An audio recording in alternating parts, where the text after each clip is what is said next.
Hey guys, if you've been on TikTok recently, in the last few days, you know TikTok is hot with this ReesaTeesa's story about a pathological liar of an ex-husband.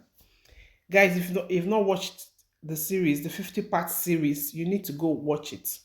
It is the most clearest and most organized story I have watched in recent time, guys. And it's intriguing and entertaining, and she responds to questions very responsibly. And I tell you, her vocabulary is immaculate. To those who have not watched it or who don't have the patience to watch the 50 parts, let me just give you a brief summary. I may not be able to say everything, but I'll just give you a brief summary into it. And then at the end of it, I want to give you my thoughts over it, lessons I have learned from it. So, Risa Tessa and her ex-husband, who she calls Legion to hide his identity, met in March 2020, right before COVID, on two different dating apps. On one, he used his real name, on the other, he used a fake name. They actually hanged out, and when COVID hit, they decided that they were going to quarantine together in her own house. At the time, it was house hunting.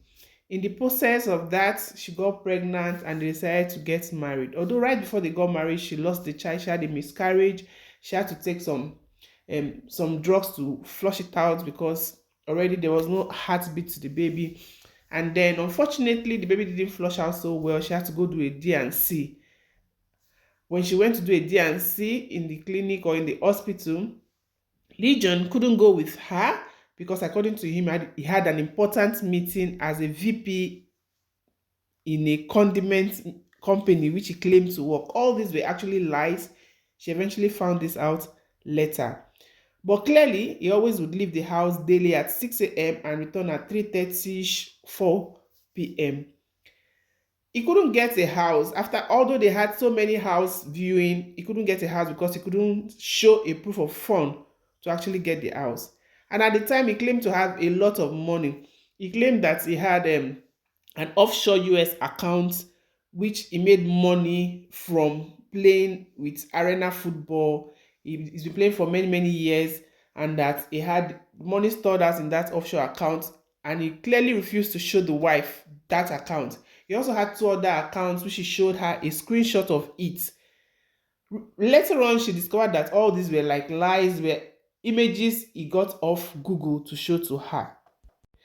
There was also car stories of him wanting to get her a BMW, a specific one, and the guy derived great joy in seeing her getting excited to be doing car testing. So every week, every other weekend, or every weekend, I think they were either house hunting and doing test driving cars. At some point, she got so tired when she began to discover that he was actually lying, because I think the first house she discovered that it was off the market and he didn't say anything to her. When she discovered that, she asked him, and then she knew deep down in her that she was going to be telling her lies about that. So he made up stories at some point. No, I'm not jumping, sorry. Let's go back to January 2021. They eventually got married. 2 weeks later, she says he started acting very weird. He started acting very weird, accusing her of, cheating. He made up stories of some random guy who pulled up at their house to look for her when she wasn't there. And he claimed that this random guy was actually her ex, which was all lies. She later confirmed because she said he had this ring camera which indicates when you open the door and close it, it tells you what time it was open, what time it was closed, and the time in between that was just like a second or two, which was actually lies. She went also to her neighbor's camera to check, and there was actually nobody there. But they started having a lot of issues. At some point, she decided that they should go into marriage counseling.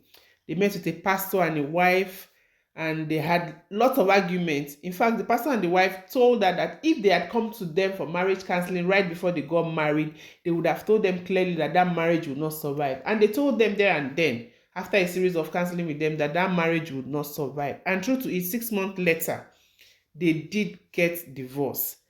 Now the story gets very interesting.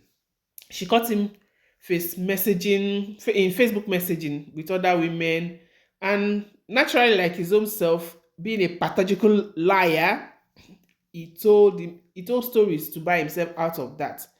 At some point, she realized that this guy wasn't really going to be helping her achieve all of those dreams, including getting a BMW, and he was laughing about it. So she decided to get a different job, like a new job to help her achieve all of those dreams. And the guy laughed about it, like he really laughs, like, are you sure you're gonna get another job, blah blah blah, and all that. So finally, she got a new job, and then she was asked to fill out forms, and she needed to fill out the security number of her own partner, and she asked him for that. And let me take us back. When they got married, she said she ran the social security number she got from him, but he came out with no details. Now, with the form she fills for the job, I guess the guy sees that he can't like scale, he can't get away from this one, so he gave her the right security number. When she was looking through the form, she noticed that the security number she had from him, the social security number she had on this form, was different from the one he had actually given her on the marriage certificate. So went to digging. She went through digging and she discovered a whole lot of lies, guys. A whole lot of guys. Guys, you need to go watch some of this part. I can't tell all of the stories on this 8-minute video I have here. But one thing is, some women have come out to collaborate our experience, saying that it's actually true. They know this guy. There are just too many lies, guys. He mailed shoes to a non-existent baby. The impersonation, wicked, so many things she found out, guys. I can't just say. But one thing I know I have learned from this experience, I want to share my own thoughts, is that do your due diligence, guys. To those who are still in the dating game, due diligence, talk to people, ask questions. Do not be too desperate. When you're too desperate, you close your eyes to so many red flags. When you're not desperate, you can see these red flags, you can ask questions, you can walk away when you need to walk away. Do your research. Do your research. I hope Reesa finds peace. I hope she gets back to finding who she was before she met this guy. I really hope. She's such an amazing storyteller, guys, with a smoothing voice. So many lies. Guys, let me know your thoughts in the comment section. Although watch is entertaining, what are your own thoughts? What lesson did you take out from this? I have just so many things to say, but I can't say it in an 8-minute video, guys. The guy said he was in California. He was never in California. He got married in Georgia, divorced, two ex-wife. The lady later found out he got married to 2 women, and he was speaking to family members when he was with her, but actually he has not spoken to his family members in years. In years. The one that got my jaw open was when she discovered that he was actually a twin, and he was trying to live to project the life of his twin in himself, claiming to be a VP in a company, having so many things that he was not, guys. He had no money. He had no money.